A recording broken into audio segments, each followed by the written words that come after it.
register a trademark?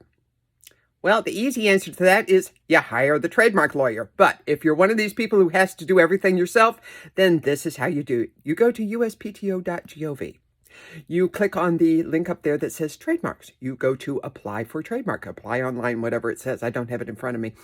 And you decide whether your mark is a T's or a T's plus mark. And you walk through the registration system. You decide whether you're actually using the mark in commerce. If you are, great, you pay that fee. You decide which classes you're in. You may be in more than one. USPTO charges per mark per class. And then you pay the associated fees and you wait for the examining attorney to come back and either issue the office action or issue the release for publication.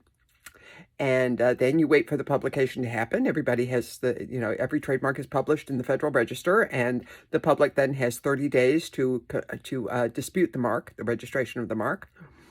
And assuming it gets through the publication process, okay, you have a registered trademark. Then you have to maintain that mark.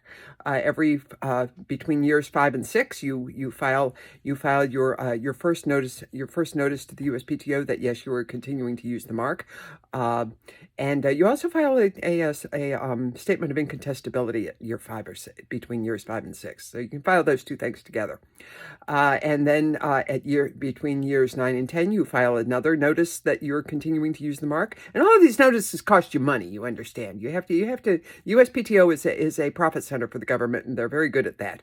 And then every 10 years thereafter, you file a continuing notice of continuing use.